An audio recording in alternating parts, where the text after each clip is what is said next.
Welcome to Shape by Faith, where we shape our bodies and hearts for God's purposes. I have an amazing guest today, as I always do. My guest is Timothy Poiles. He is a senior at Western Kentucky University, and he will be graduating with a bachelor's degree in social and behavioral sciences this spring. He's very active at Walnut Memorial Baptist Church, especially in the young adult program. And Timothy is also the owner and operator of the Coffee Shoppe, located at 4921 Goetz Drive in Owensboro, Kentucky. Welcome, Timothy, to Shape by Faith. Hello, thanks for having me. Absolutely. Okay, I've got to ask you about your last name. Did I pronounce that correctly, or did I mess it up? No, you did good. It's Poiles, yeah. All right, so are you French, or what? Where did that name come from? So it's actually a really interesting story. So back during the Civil War period, our family's last name used to be Poiles. Our family was split during the Civil War. Half of us were on the Confederate side, half were on the Union, and the side that was on the Union side was going around and killing, our family that was on the Union side. And so I don't remember the name. It's a great-great-great-grandfather somewhere back down there.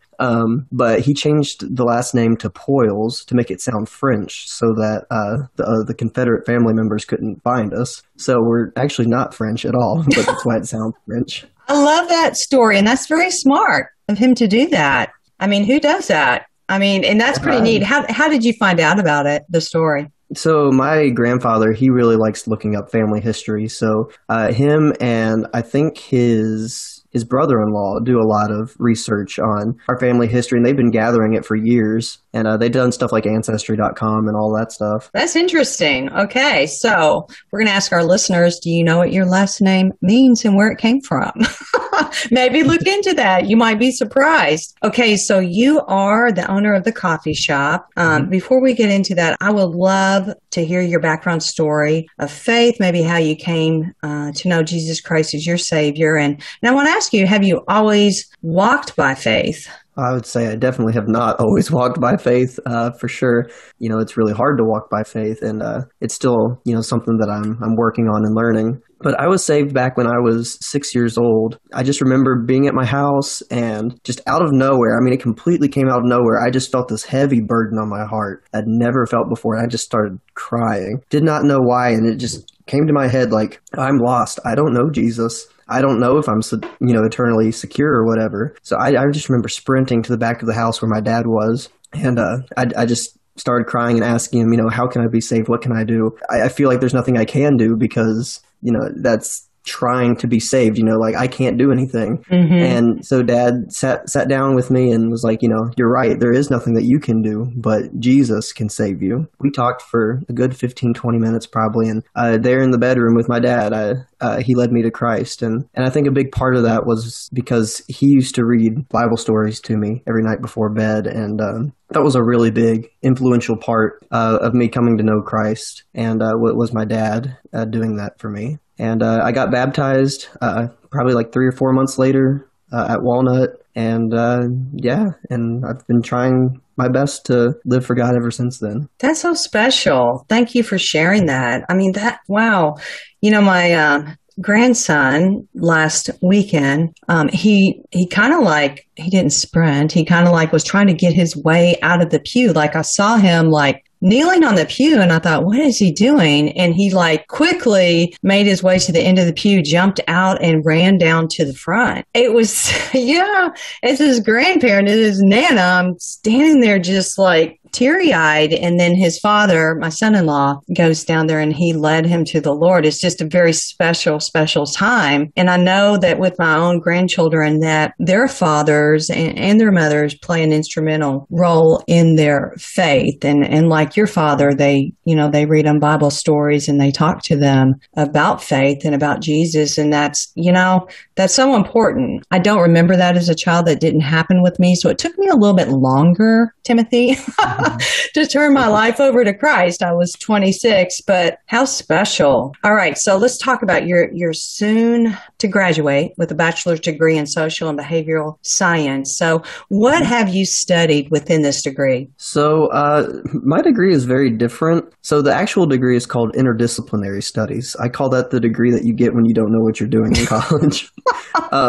Basically, what you do is you pick a focus, which my focus is in social and behavior sciences, and then you pick a minor, and my minor's in leadership. And you just take a bunch of kind of just random classes that can fit into that focus and into that minor. And then after you have so many hours in both of those sections, you can get a bachelor's degree. College has always been really confusing for me. In what way? Well, I've switched majors so many times. I started off going to college for graphic design, and I took my first programming class, and I was like, nope, this is not it. This is not it. So then I went into communications, and then I went and interned in Georgia with a ministry that I actually help support with a coffee shop now. And it was at that point that I thought I was going to end up moving to Georgia.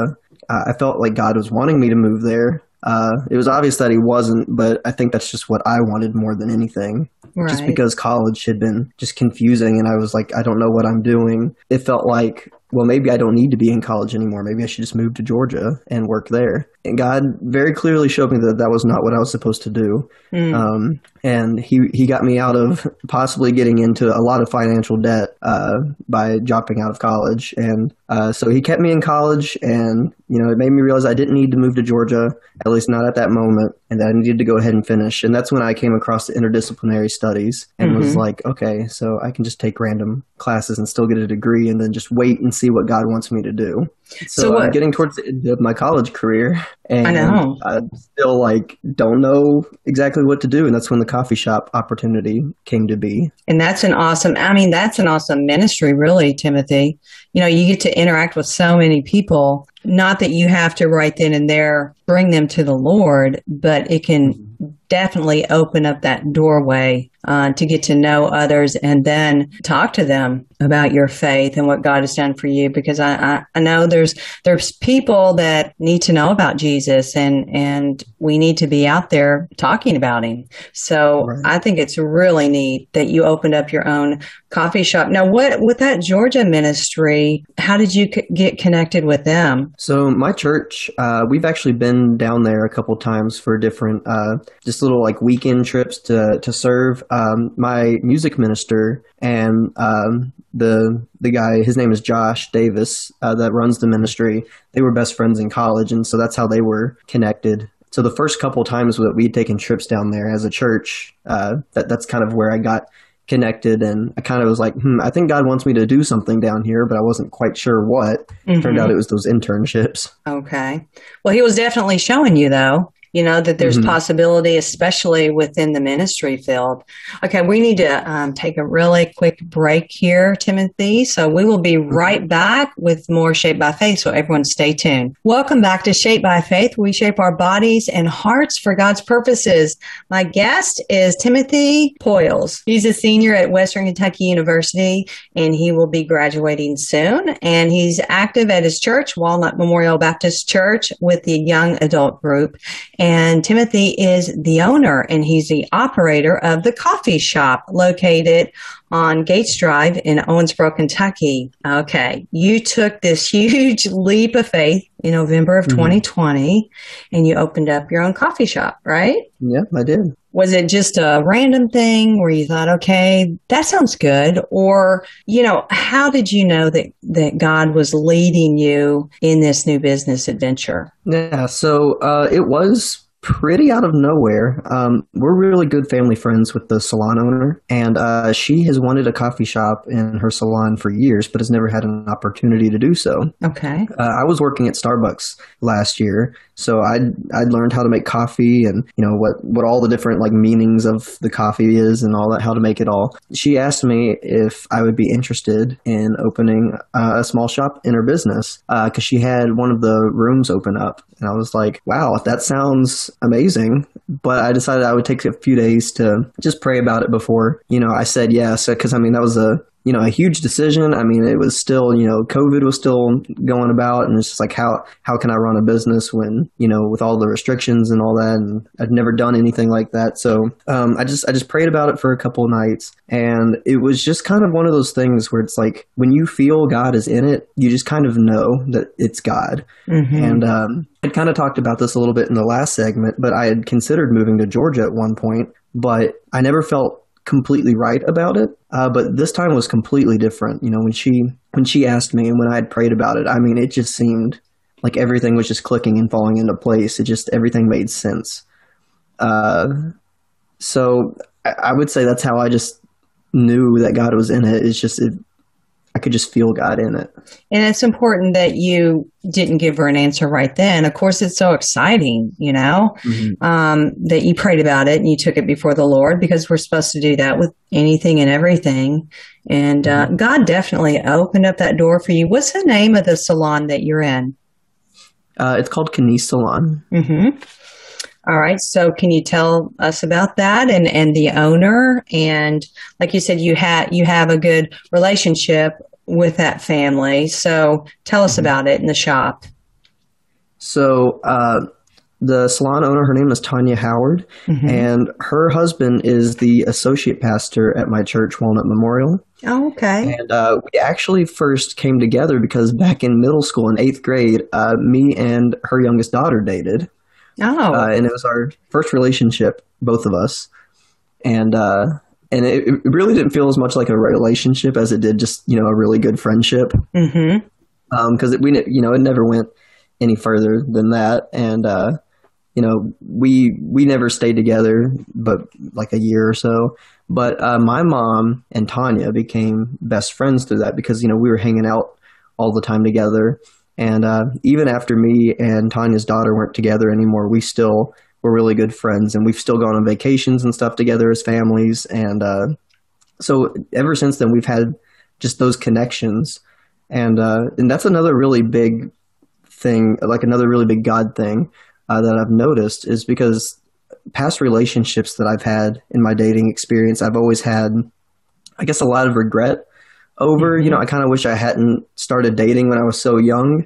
But at the same time, if I had never had, that first relationship, I wouldn't be, here at the coffee shop. My mom and Tanya wouldn't have become best friends.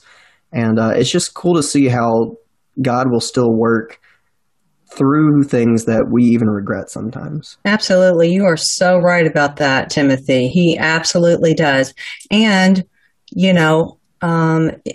if we've made past mistakes and we allow God to use those, if we've learned from them and we allow him to use those, it's just amazing what he does.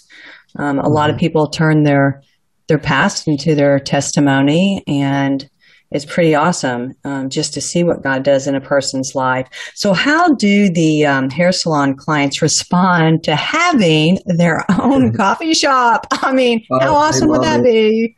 Yeah, they love it. One of my favorite things is seeing some of these older ladies come in and they'll get a cup of coffee and then they'll go sit under the hair dryers and stuff and be sipping their coffee and looking at a newspaper or something. I'm just like, oh, that's neat. That is pretty neat. I mean, doesn't everyone want a coffee shop and a hair salon? Absolutely. Yeah. Yeah, that's really neat. You gotta be drinking something while you're getting your hair did. That's right. Okay, so hair done. Hey, that's how we say it here in Kentucky. Hair did. That's right. That's right. Yes. All right. So you learned your barista skills at Starbucks. So I've always wondered this, okay, because someone can make a really good cup of coffee and then you may come in again and it doesn't taste the same and you've ordered the same thing. So, and the same with restaurants, like you could go in and order something and then the next week you go in and it really depends on who's making, right? Who's making the drink or who's making the food. So I want to know, is this a challenging skill to learn? Because to me, it would be, making that great cup of coffee. So tell us about that and what's involved with learning how to become a barista. Am I saying that correctly? Barista? Yeah, barista. That's right. Okay. Yeah. Coffee making is very difficult. And it's not that the tasks like the steps of making coffee is hard itself, but that coffee is very finicky. um, because you have to like you have to make it within a certain way, and you've got like so much time that you have before like coffee like goes bad or whatever that you have to like stir it. Like coffee, like if the grounds of the beans aren't correct, or if something's not hot enough, or if you don't get enough espresso in the cup, I mean that can entirely change the taste of a cup Wow. of coffee. So it's very exact. It's very precise how you have to make coffee. Uh, like I said, the steps themselves are not very difficult. I would say if you know all the rules and you know how to perform them, then it's really it comes pretty naturally to be able to to learn it.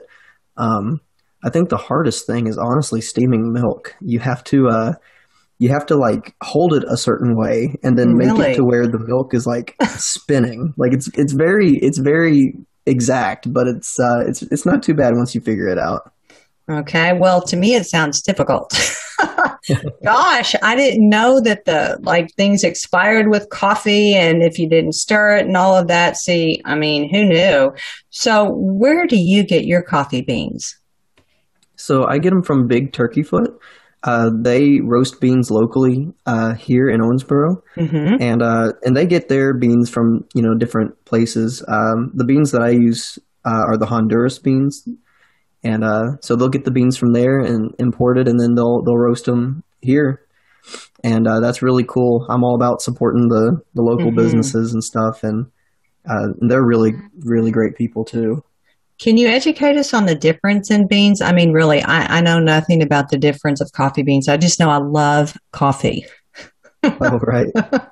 So basically, however you roast them is going to be how strong your coffee is going to taste. So if you roast your beans, more, they're going to be darker beans, and that means it's going to be a stronger coffee taste. Okay. Whereas if you get them like a lighter roast, you don't roast them for as long, then they're not going to be as strong. So people that don't like coffee too much, they want to get something like a blonde roast is what it's Mm-hmm. typically called.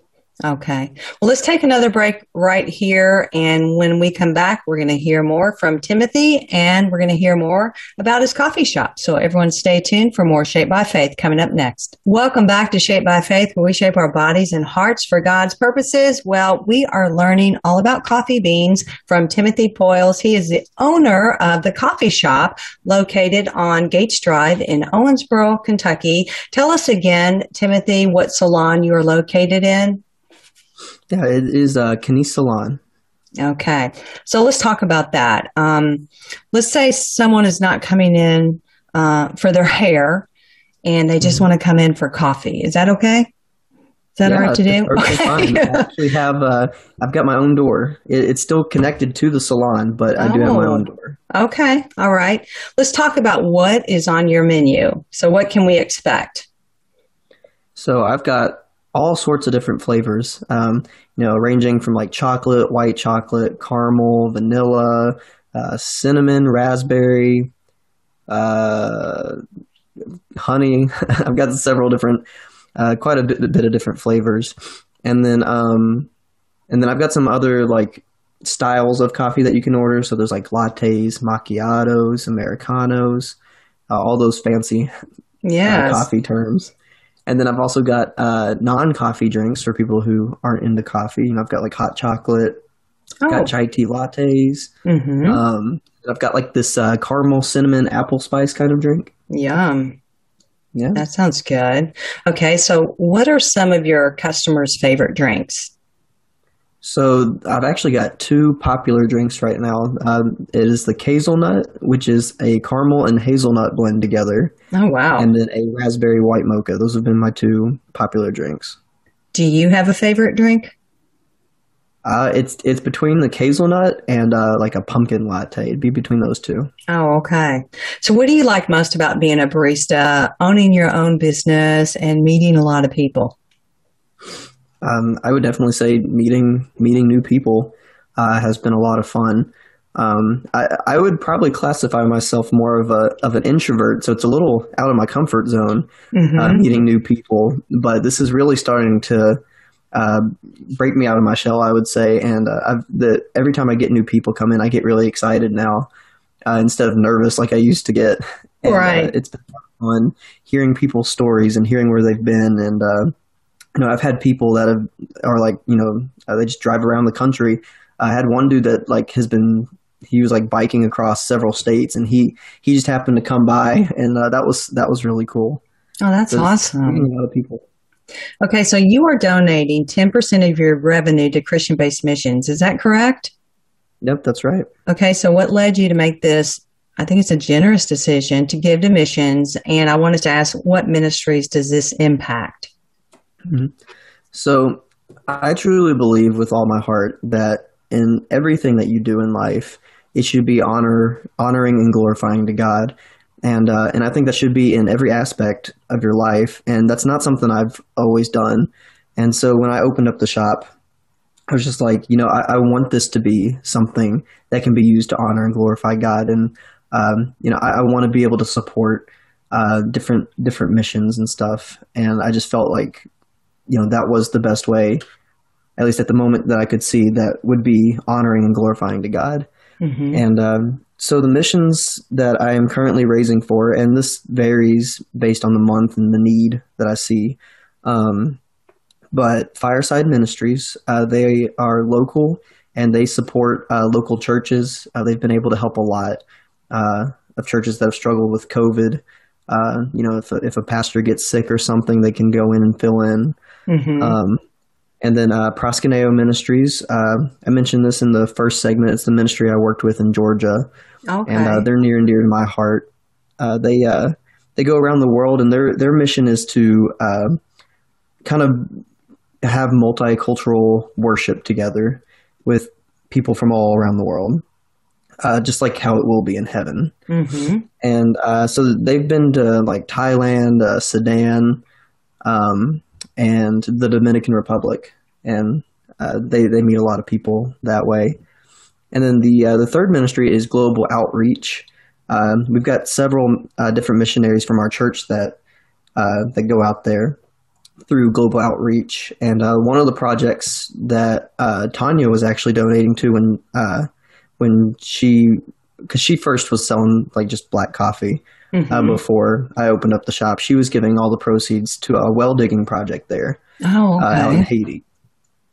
And so that's those are the three main ministries I've been working with. Pretty awesome.